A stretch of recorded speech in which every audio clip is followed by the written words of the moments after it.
Hi, I'm Bill Doherty, Barnstable County Commissioner. It's my pleasure to welcome the viewers to another edition of County Chatter. County Chatter is a program that's intended to give the viewers here in Cape Cod, both the ones that visit us and the ones that are here year-round, some sense of some of the important regional programs that we have here in Cape Cod. With me today is Larry Dapsis. Dapsis. Just rolls off the tongue. Larry is an entomologist and in charge of our Lyme disease coordination and entomology program. So all bugs on the Cape. all bugs on the Cape. And believe me, we are a hotbed of insect infestation, some of which we knew about, some of which we're finding out more about, and we've got Larry here to tell us a little bit more about. Do not think you are invulnerable because you had Lyme disease vaccine many years ago, as I did, and went around with that sense of it's not going to bother me now because things have happened. The landscape is changing, Bill. These discussions used to be about deer ticks and Lyme disease, and what we're seeing is that the landscape is changing in a big way. These deer ticks still pack, Lyme disease, and we study rates and distribution of infection on the Cape and the islands, and we've been doing this for a number of years. But there are some other important pathogens now that are part of the equation. People should know that a pathogen is a maladaptive insect that can cause serious harm. In these cases, they're microbial bugs, right. and these ticks basically are microbial cesspools, and so they're discovering that these things are packing more than just Lyme. So there are creatures that can cause the diseases that babesiosis, which is kind of like malaria. Here in the Cape? Here on the Cape. In fact, babesiosis, unlike Lyme, can be directly fatal. I mean, it can require hospitalization, and it's a nasty, nasty bug, and it is on the increase. In fact, the number of cases of babesiosis have been going up double digits in the past few years, according to Mass Health data. What's astounding, and what I tell people, is that over half the cases of babesiosis in the state occur on the Cape and the islands. And there's also an organism that causes anaplasmosis. And so while we don't have over half the cases here on the Cape and the island, we do have hot spots. And the other thing we're seeing in our research, we have a very good collaboration with the Laboratory of Medical Zoology, Steve Ridge at UMass Amherst, and they've analyzed several thousand ticks for us over the last few years. And we're seeing infection rates with things like babesia that are on par with Lyme. And so we presented that at a physician's forum several years ago, because if a patient walks into a doctor's office and they have a tick bite, there could be more than one thing going on. In fact, what we're also seeing is that it's not just a tick infected with Lyme or babesia or anaplasma. The last 2 years, we've seen 9% of the nymph stage ticks are co-infected, so they're packing Lyme plus one of these other beasts. And as you recall, that nymph stage tick, it's the size of a poppy seed. Exactly. And that's what makes it so difficult to manage the risk, because most people don't even know they were bitten. And that stage is active from late May, June, July, into early August. And if you look at the case data from Mass Department of Health, 85% of the cases of tick-borne illnesses on the Cape, and actually in Massachusetts, are due to that nymph stage tick. Well, right now, we've sent all the tourists home because it's after Labor Day when we're recording this. So that means that, according to what you've just said, the high season for ticks is over. However, in my own experience, I remember putting out Christmas lights after Thanksgiving one year and going in with 4 ticks on me. Oh, sure. People ask me, Larry, when's tick season start? And I say tick season starts in January, ends in December, and starts up again in January. So the risk of a tick bite and a tick-borne illness is year-round. But the prevalent number of cases occurs during the summer by virtue of the fact that nymph stage tick is so small. Okay, now this is, when we say, well, what can we do to, let's say, to exercise some preventive measures that, that are not going around in what I would call as an isolation suit. I used to work in nuclear power plants, and I had this, you get the suit to go into containment, and then you get rid of it afterwards. I never thought that they were very effective. And so what are some of the, first of all, we talk a lot about West Nile virus, for example, and the fact that if you get rid of all of the pools of water, you have let's say, a fairly good chance of not creating an environment or supporting an environment that would support that particular insect infestation. Mm-hmm. Okay, what are some of the things that we need to continue to look at with regard to ticks? Well, it's an interesting question you raise, because people talk about mosquito habitat management, which we've got Cape Cod mosquito control, Mm-hmm. and the difference is that things like mosquitoes have very defined habitats, standing water. And that's something you can identify, you can manage. Mm-hmm. If you look at the habitat of deer tick, for example, it's pretty much everywhere. Everywhere you have, vegetation that provides shade, humidity, leaf litter. So the geographic distribution of ticks is much broader, and so area-wide management, such as they do for mosquitoes, is really impractical. Because so we're not going to be, looking at something like an aerial spray on a regional-wide basis. Now that said, we have a research project that we're wrapping up this year, where we're trying to see if we can reduce ticks on a regional basis. Mm-hmm.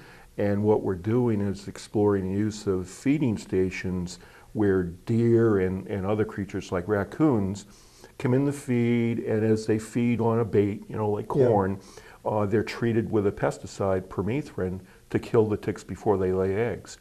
And so where this has been deployed in other states, they've shown that you can reduce tick populations by upwards of 70, 80%. Oh. But it doesn't come free. Okay, now before you leave that, the reduction of 70, 80%, many microbial bugs provide a part of, if not the part of the food chain, but are part of the contribution to the fertility of and the support of the growth of vegetables and fruit. Now, do ticks have any redeeming features at all? Before we knock them all off, because we have a bunch of people called the well-intentioned and good folks that are trying to eliminate the use of herbicides and on the NSTAR rights of way. And when we say spraying or bait stations, Mm-hmm. My recollection that a bait station is a very localized thing, and Exactly. and it looks like a bar. Any place that could attract an animal that wants salt, the salt is on the other side of the bait. You stick the ears in, and then that washing, Mm-hmm. essentially prevents it. So it's not a case of what I would call indiscriminate, it's the application of an aerosol, as much as it's a very fixed location kind of activity. So you can control where they're going. Exactly. In pest management language, we call that a spot treatment. Okay. Okay.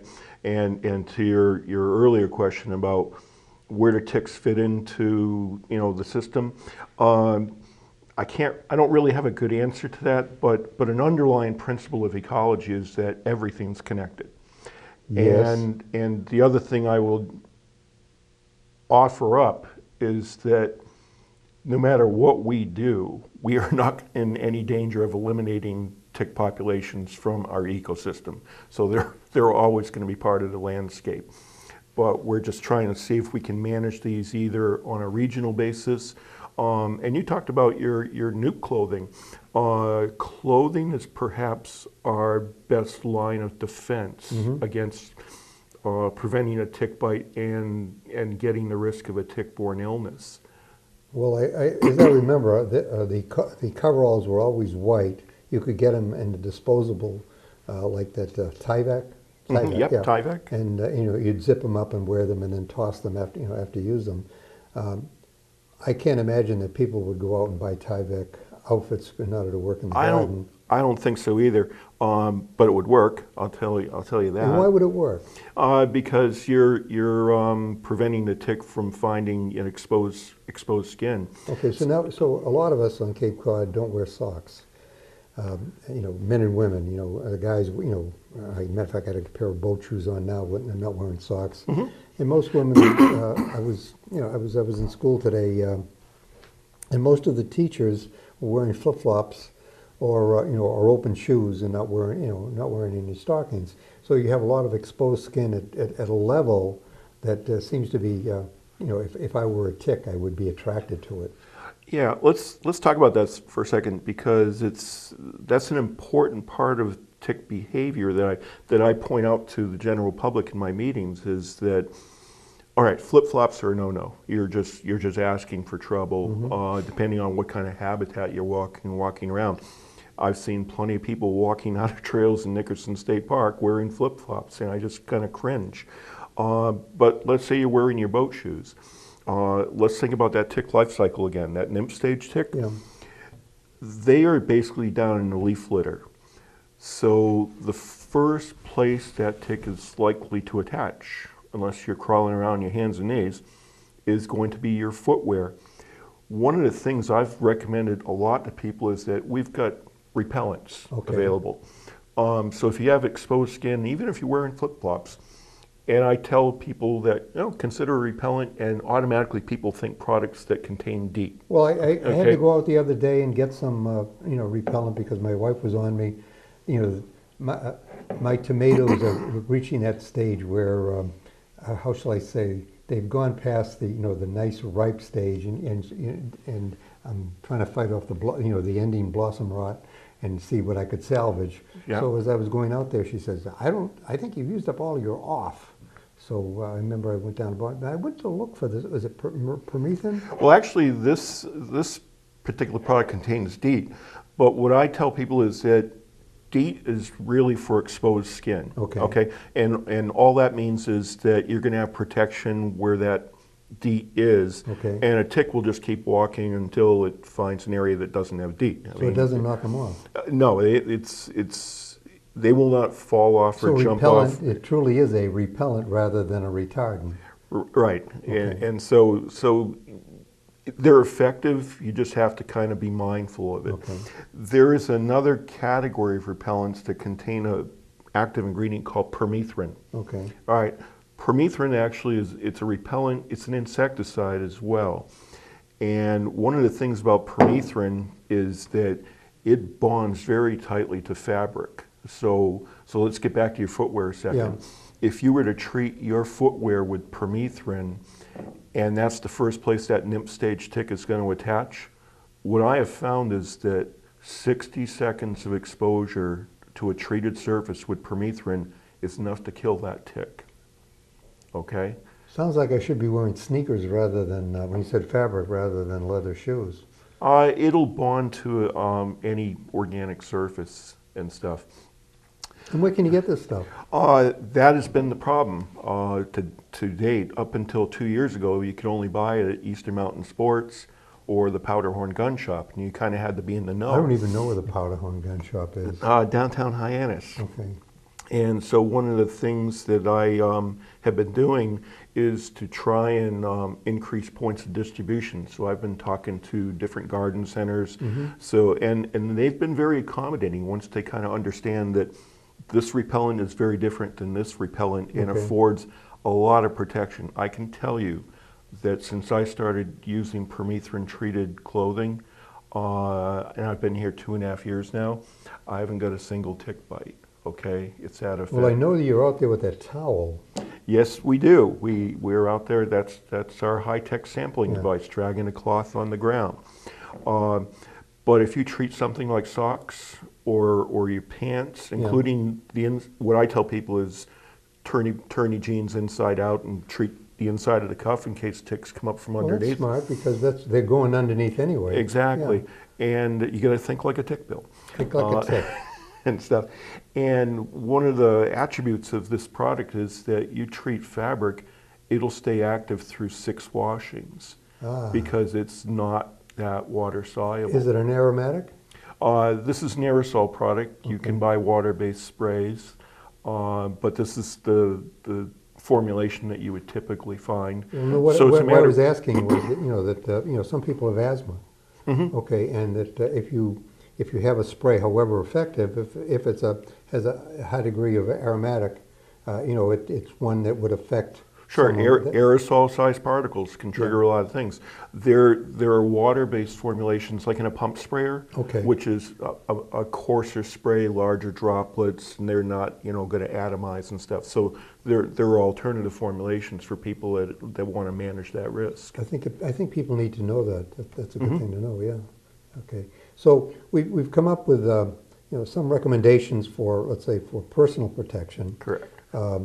And you've already dismissed the idea that we could manage property like we do with mosquitoes.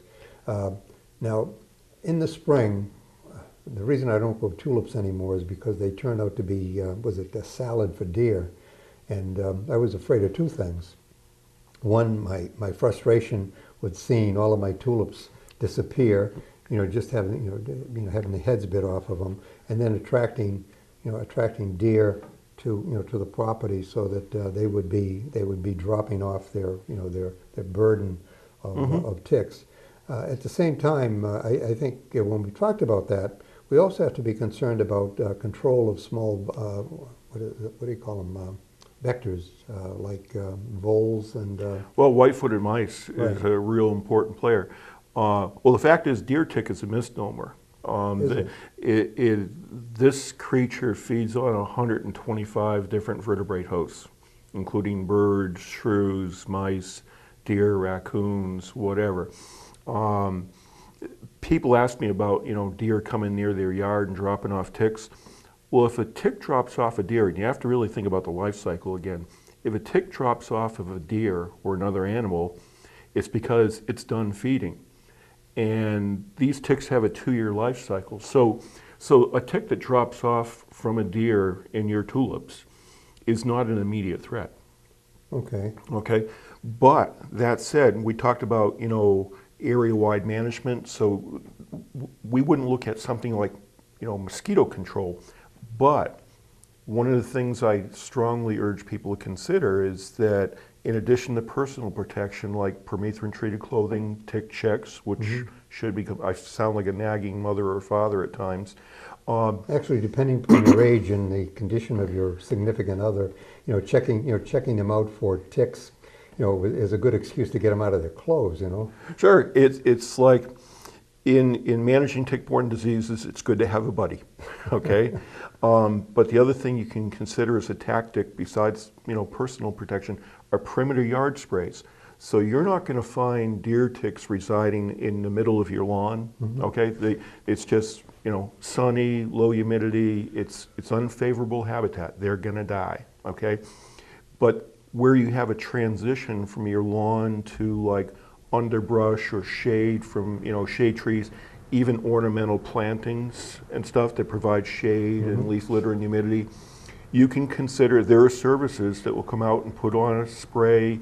So, and again, we're talking about a spot treatment type approach, something that would be an application late May and another late June, and that actually would really provide good control of that nymph stage tick. So you could have a tick-free buffer zone around the yard for the entire summer.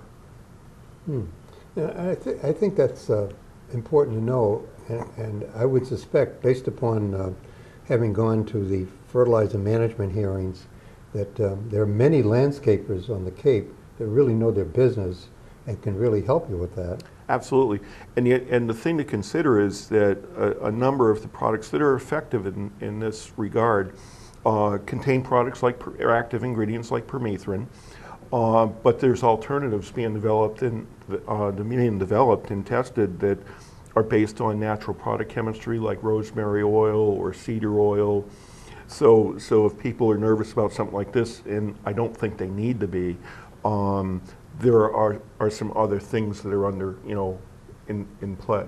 You know, we in our herb garden, our rosemary has done quite well this year, so maybe that's been a blessing that I didn't realize. Mm-hmm. So I guess everybody should be encouraged if they're putting out a border of rosemary around their herbs, because that might be one way. Well, actually, it's a raised bed because we were optimistic that my wife would be able to, let's say to use it. But in any case, there are a lot of folks my age and younger here in the Cape that like to do gardening. They like to get sure. out and get out in the vegetable garden, get out in the flower garden, and do that. Because we have most of us have the time to do that, and we'd like to spend our time in productive ways. Now, you mentioned that the landscape companies can provide some sort of a border spray, and it would be important to you to consider that spray to be in areas that would be relatively high humidity and would not be exposed to, let's say, direct sunlight. Correct. Okay, so that would be a piece of advice that that everybody should follow. Now, if someone wanted to get, let's say, some assistance besides calling our cooperative extension, and you can go to the to a webpage, www, of course, barnstablecounty.org, and then look for the page for the Cape Cod Cooperative Extension, or just Google Cape Cod Cooperative Extension to get some advice. You mentioned garden shops that are that understand what permethrin is all about. Would this be someplace where the ordinary person could go in while they're doing their gardening purchases to find out something about absolutely. In fact, garden centers, there's either professional services that can do this for you, and there's a number of companies like you pointed out, but garden centers also sell products that you can do this yourself. Okay. If there are products that contain permethrin that are a hose end sprayer. And as long as you kind of pay attention to, good soaking of the leaf litter to get good penetration, you could probably, put this stuff on yourself. Now, you mentioned the leaf litter, and I know a lot of us, take a look at, let's see, are we going to go to the dump, or whatever we call it these days, with our leaves, or are we going to put them off in, let's say, in a back part of the property that, and let it turn naturally to compost. And when I say naturally to compost, leaf mold, even if you leave it alone, will eventually decompose to a point where it sort of provides some long-term opportunity for fill. So sure. So having said that, it seems to me that would be the place that would be rampant, for let's say for tick habitat. It creates habitat. If it has, shade as well as high humidity, I'm not sure you're completely creating a danger zone. I think that if you have a pile of leaf litter, you're just mindful during the summer that there might be ticks, associated Well, of course, with during the summertime, I'm hoping I'm not putting leaves over there. It's usually, the cleanup that you do in the spring, and then, of course, when the leaves finally stop falling, in the fall.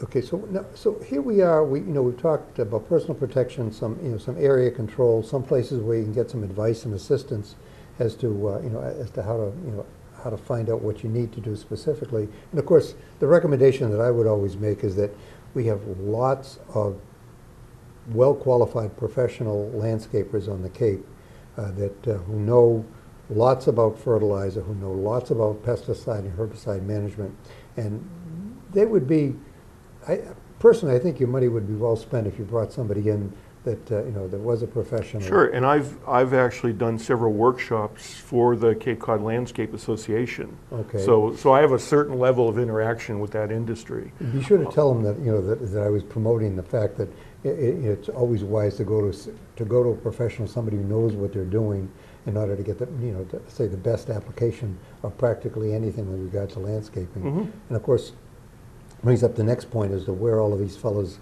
and women get their training, which would be the two vocational schools, here in the Cape. One at Upper Cape and one in Harwich. The one I'm more familiar with, Cape Tech. Now, are we doing anything with them to train those budding landscapers? I haven't worked with those groups, but I've participated in their. They have a spring education conference Okay. that runs several days at the conference center in Barnstable. So I look at that as a place to interact with them where I can.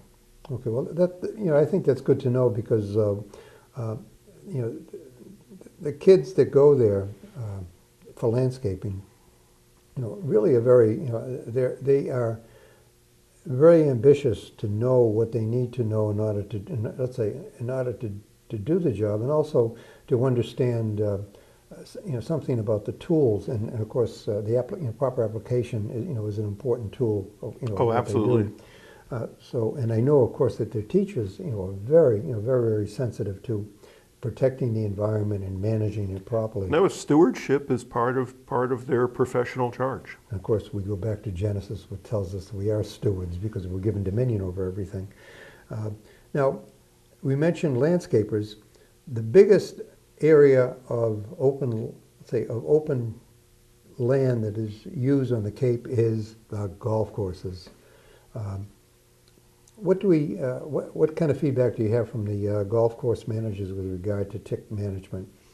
I think golfers ought to just learn how to golf better and keep the ball in the fairway. And they Keep it between the trees and out of the sand. Yeah. Now we've in the past provided signage to golf courses to kind of highlight the fact that when you move from the fairway to the woods and The stuff, rough. yeah, the rough, you're potentially entering tick habitat. We've also supplied